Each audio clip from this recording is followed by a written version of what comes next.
The explanation didn't come as a single clear statement. It came in fragments. Half answers. Defensive clarifications. Phrases that sounded reasonable on the surface but unraveled the longer you sat with them. When Eric finally began explaining why Timmy, Ray, and Lorraine were separated, what he said mattered less than when he said it, and why he chose those words at that moment. 4 months before the split, the story had been consistent. The family was struggling, yes, but they were surviving. The home was rough, but it had always been rough. The routines were familiar. The people involved insisted that improvements were coming, that help was ongoing, that stability, however imperfect, was still there. Then, almost overnight, the language shifted. The same conditions that had been filmed, shared, and normalized were suddenly described as emergencies. What had been presented as manageable became untenable. What had been framed as hardship became immediate danger. That pivot is where Eric's explanation begins, whether he intended it or not. When asked why the separation happened, Eric didn't start with Timmy. He didn't start with Ray. He didn't start with Lorraine. He started with pressure. He talked about the situation getting too big. He talked about scrutiny. He talked about the fear of things being misunderstood if outside authorities stepped in without context. The emphasis was subtle but revealing. The concern wasn't just about the family's condition. It was about how the condition would be interpreted, and by whom. According to Eric, the decision wasn't sudden. It was the result of mounting concern. He said he had been trying to manage too much on his own. He said he reached a breaking point. He said he realized he couldn't carry the responsibility anymore. On paper, that sounds like honesty. But buried inside that explanation is an admission most people missed. Responsibility for what, exactly? Safety? Or accountability? Because the truth is, the living conditions didn't dramatically change in the days leading up to the split. There wasn't a fire. There wasn't a medical emergency. There wasn't a violent incident. What changed was the attention. Donations were being questioned. Timelines were being scrutinized. People who once supported quietly were now asking loudly for clarity. The same footage that once generated sympathy was now being rewatched as evidence. That's when Eric's role began to shift from helper to gatekeeper. In his explanation, Eric framed the separation as an act of protection. He said the family needed professional oversight. He said the environment had become unsafe by any standard. He said continuing as things were would have been irresponsible. But when pressed about why those standards suddenly applied now and not months earlier, the answers became less direct. He spoke in generalities. He leaned on emotion. He referenced stress. He avoided timelines. And timelines matter. Because if the conditions were truly that dangerous, the question isn't why the call was made. The question is why it wasn't made sooner. Eric addressed that indirectly. He said he believed he could fix things. He said he thought progress was happening. He said involving authorities earlier would have made things worse. Worse for whom was never clearly defined. What is clear is that once outside scrutiny intensified, Eric's margin for error disappeared. Every choice he had made up to that point, every promise, every delay, every unfinished plan, was suddenly vulnerable to reinterpretation. In that context, the state stepping in didn't just remove the family from the home. It removed Eric from direct responsibility. Oversight shifted. Liability shifted. The story shifted. Eric has said that once the professionals were involved, everything was out of my hands. That line is important. It's framed as resignation, but it also functions as insulation. If decisions are no longer yours, neither are the consequences. He has denied acting out of self-interest. He has said repeatedly that he acted out of concern. And it's possible that concern existed alongside fear. Human motives are rarely clean. But concern does not erase sequence, and fear does not explain strategy. What complicates Eric's explanation further is how prepared everything seemed. Paperwork was ready. Officials arrived with documentation already completed. The removal itself was efficient, almost procedural. That doesn't happen spontaneously. That happens after consultation, reporting, and coordination. Which means the decision was not made in a moment of panic. It was made days earlier, possibly weeks. During that time, the family was not informed in any meaningful way. There were no goodbyes, no preparation, no transition. Timmy, Ray, and Lorraine experienced the separation as an abrupt rupture. Eric experienced it as the conclusion of a process. When Eric explains the split, he often emphasizes how hard it was for him, how painful it felt, how much weight he carried. That framing has drawn criticism, not because his feelings are irrelevant, but because they center the wrong subject. The people who lost their home, their routine, and each other were not the ones doing the explaining. They were the ones being explained about. There's also the matter of language. After the split, Eric began using phrases he had rarely used before. He described the family as unable to care for themselves. He described the home as beyond repair. He described the situation as something that could no longer be managed informally. Each phrase moves responsibility outward. Each phrase suggests inevitability. Each phrase makes the outcome feel unavoidable rather than chosen. And yet, those same phrases raise another uncomfortable question. If the situation was truly beyond informal management, why was it informally managed for so long? If the family was unable to care for themselves, why were they repeatedly filmed doing exactly that? If the home was beyond repair, why were repairs promised instead of intervention requested? Eric's explanation doesn't answer those questions directly. Instead, it reframes them. He suggests that intentions matter more than outcomes, that effort should outweigh results, that trying should count for something even when it fails. But one of the most telling parts of Eric's explanation came later, in a quieter moment. He said he felt trapped. He said no matter what he did, someone would accuse him of doing the wrong thing. He said the call was the only option left. That sentence is revealing, not because it's necessarily false, but because it frames the decision as reactive rather than proactive. It suggests the separation was less about what the family needed and more about what Eric could no longer withstand. That doesn't automatically make him a villain. It does, however, complicate the hero narrative. The separation of Timmy, Ray, and Lorraine didn't happen in a vacuum. It happened at the intersection of vulnerability, visibility, and pressure. Eric's explanation focuses heavily on the first. The public's questions focus heavily on the last two. And until those are addressed honestly, the explanation will always feel incomplete. Because at the center of all this are three people whose lives were disrupted without their consent, whose voices were never part of the decision-making process, and whose story is now being told by others. Whether the split was necessary, overdue, or mishandled is something reasonable people can debate.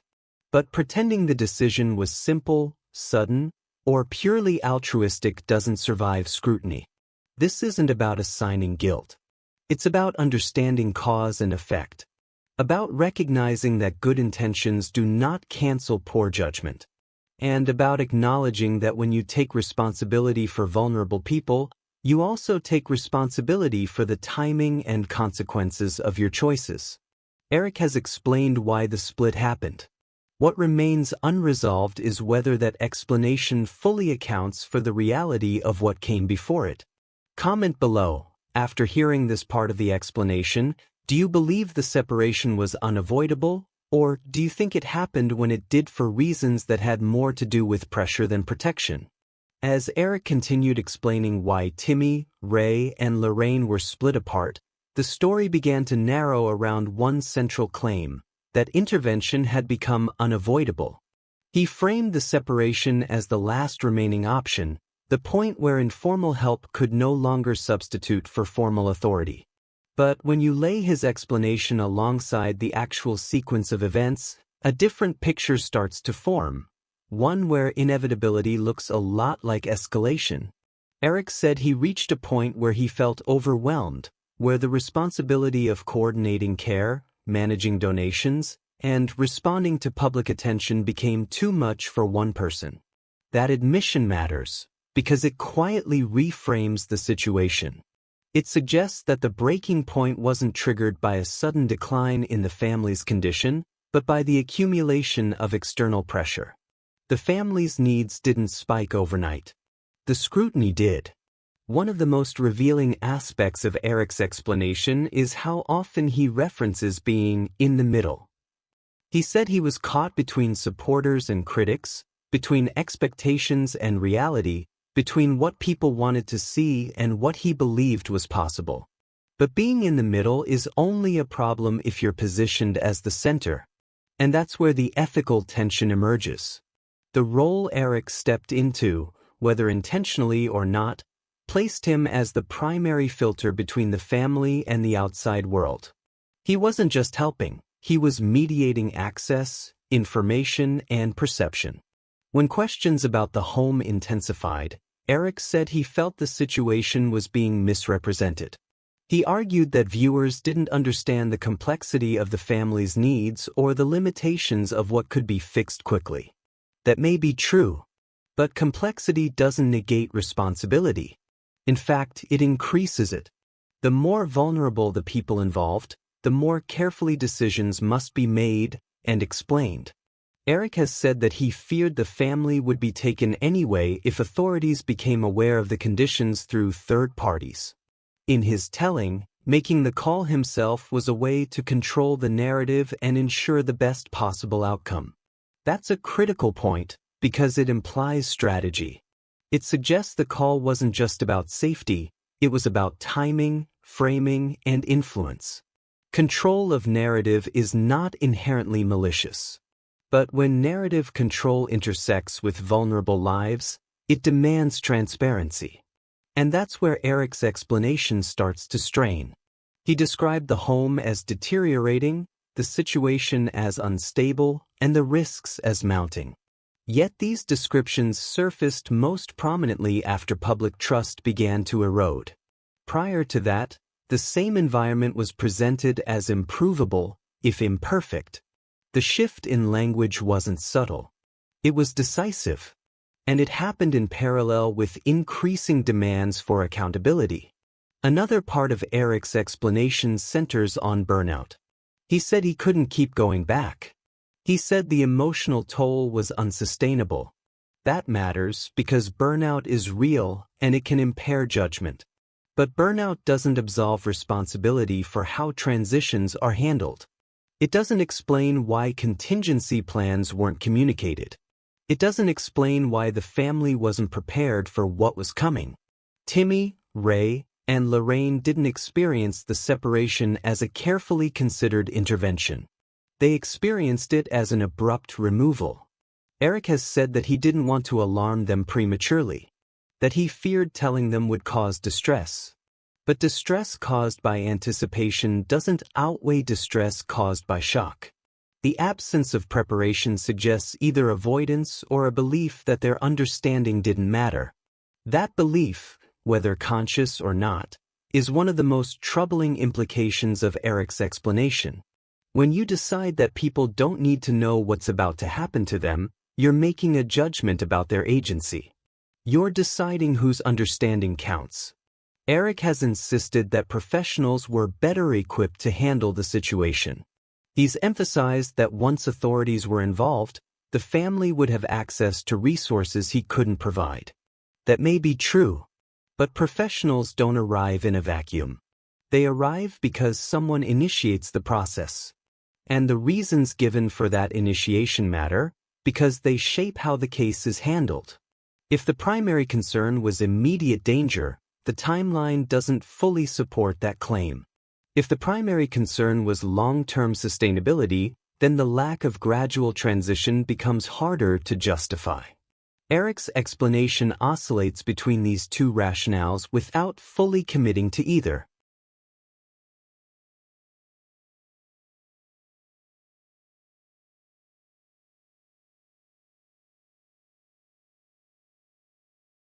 There's also the issue of benefit. Eric has rejected the idea that he benefited from the separation. He said it brought him nothing but stress and criticism. But benefit isn't always material or emotional. Sometimes benefit is relief.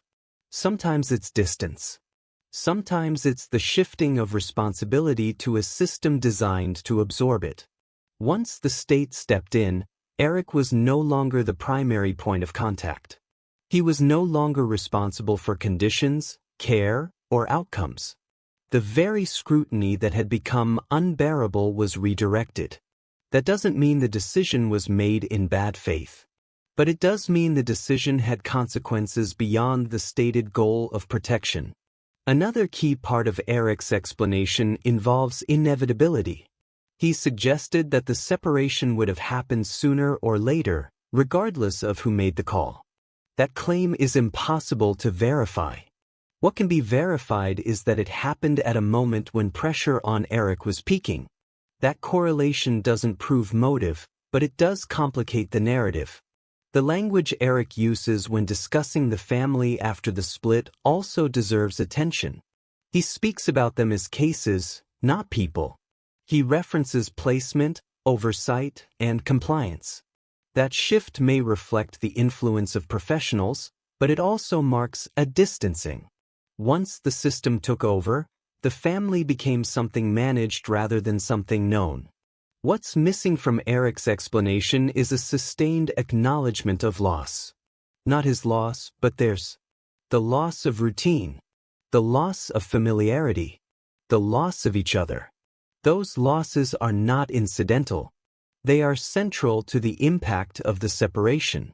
And they are largely absent from his framing. This doesn't mean Eric acted with malice. It does mean that his explanation prioritizes justification over reflection. It explains why he felt compelled to act, but it doesn't fully grapple with what that action did to the people involved. There's a difference between saying, "I had no choice," and saying, "I made a choice under pressure." The first removes agency. The second accepts it. Eric's explanation leans heavily toward the first, and that's where skepticism arises. Because choices made under pressure are still choices. And when those choices affect people who cannot advocate for themselves, the standard for justification is higher, not lower. The question that remains isn't whether Eric felt overwhelmed. It's whether that overwhelm should have dictated the outcome for Timmy, Ray, and Lorraine. It's whether alternative paths were truly unavailable or simply less convenient. And it's whether the explanation we've been given accounts for the full reality of the timing, the preparation, and the aftermath. So far, Eric has explained why he acted. He hasn't fully explained why it happened then, or why it happened that way. Comment below. Do you think burnout and pressure justify the way the separation happened, or do you believe there were other options that weren't seriously pursued?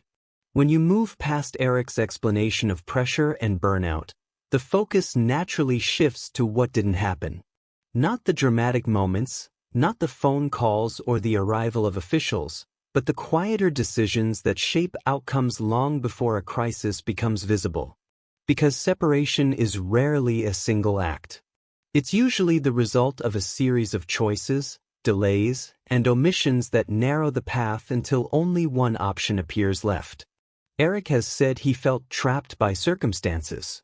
But feeling trapped doesn't happen in isolation. It happens when alternatives are either dismissed, delayed, or never seriously explored. And this is where the timeline becomes crucial. 4 months before the separation, Eric continued to document the family's living conditions. The same floors, the same rooms, the same routines. There was no sudden fire, no medical emergency, no reported incident that forced immediate action.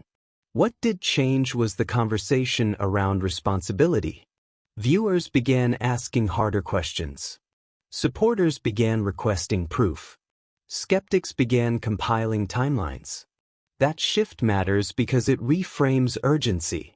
Urgency driven by danger looks different from urgency driven by accountability. One demands rapid intervention. The other demands explanation. And when explanation becomes difficult, intervention can feel like relief. Eric has described feeling like he was the only one trying to help. That belief is important because it can justify unilateral decisions. If you believe no one else will step up, you may convince yourself that whatever you choose is better than inaction. But belief isn't evidence. And it doesn't replace collaboration. There were other actors in this situation. Volunteers. Local contacts. Professionals who could have been consulted earlier. Advocacy organizations familiar with disability and rural care. Eric has not explained why those routes weren't pursued more visibly or more persistently. He suggested they were insufficient, but insufficiency is not the same as impossibility. One of the most striking gaps in Eric's account is the absence of a transition plan. Even when separation is necessary, preparation is standard. Conversations. Gradual adjustments. Familiarization with new environments. None of that appears to have happened here. The family wasn't eased into change. They were removed from it. Eric has said he feared that telling them would cause distress. But distress is not harm. Shock can be. And shock was the outcome. There's also the question of consent. Not legal consent, which may not have been possible, but emotional consent. Being informed. Being respected.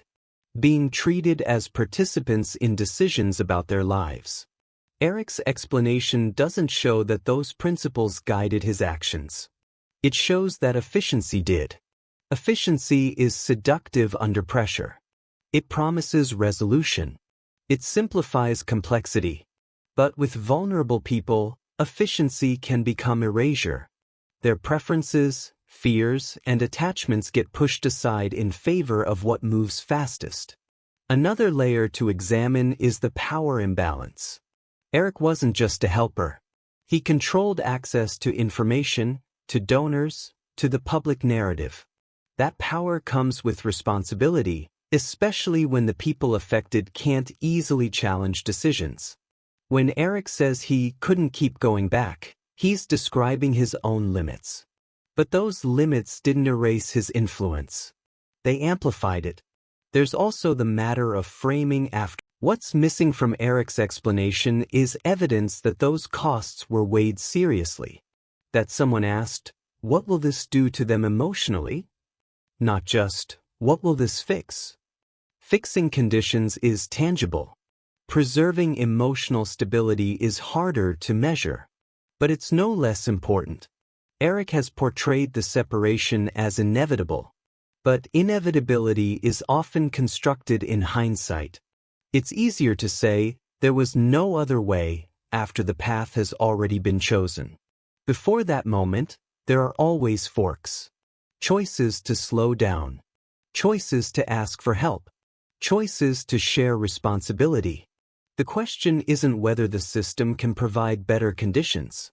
It's whether the system was engaged in a way that honored the humanity of the people involved. And that's where Eric's explanation feels incomplete. He's spoken about fear of being blamed. That fear is telling. It suggests an awareness that conditions could be interpreted as neglect. If that awareness existed earlier, why wasn't it addressed earlier? Why did improvement efforts stall at documentation rather than transformation? One possible answer is scope.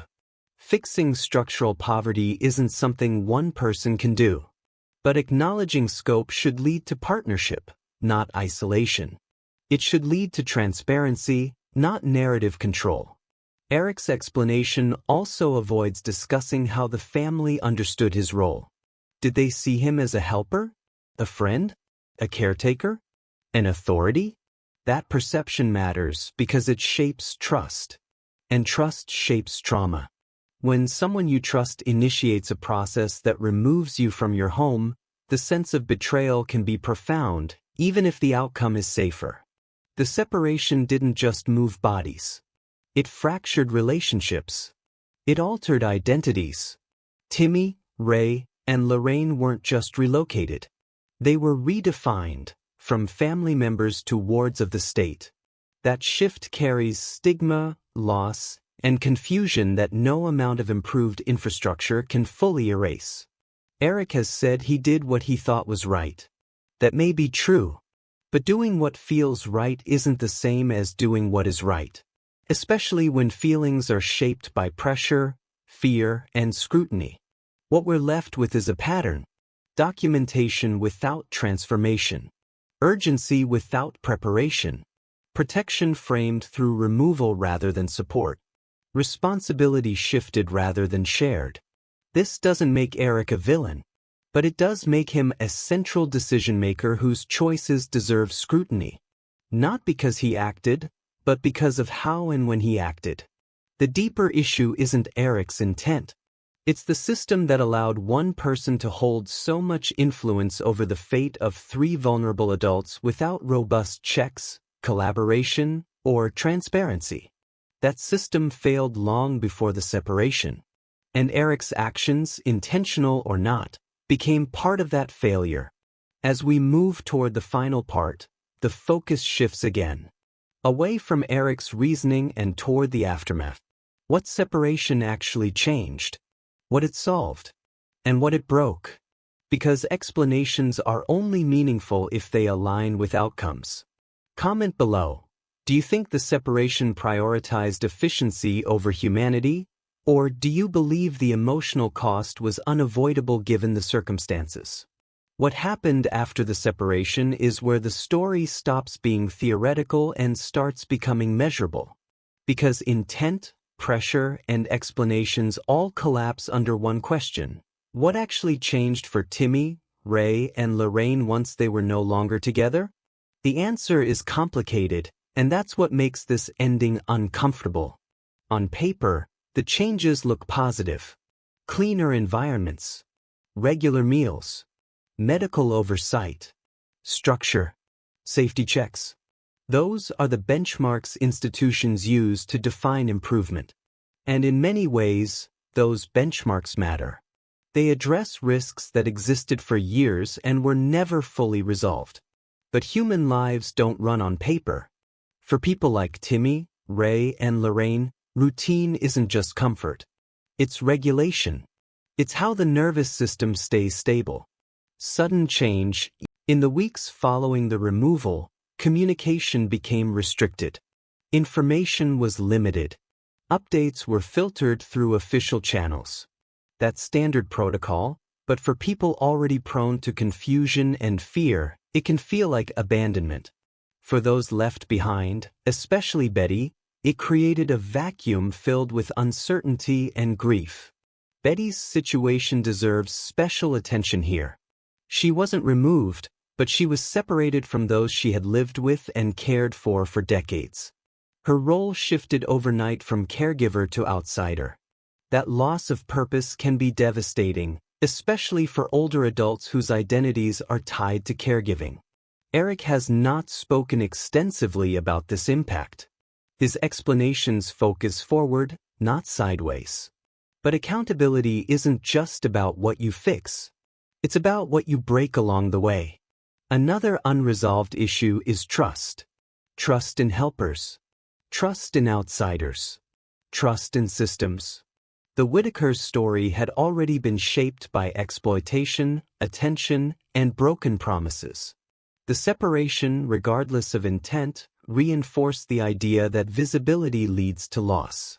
That when outsiders intervene, families disappear. That lesson will outlast any improvements in housing or hygiene.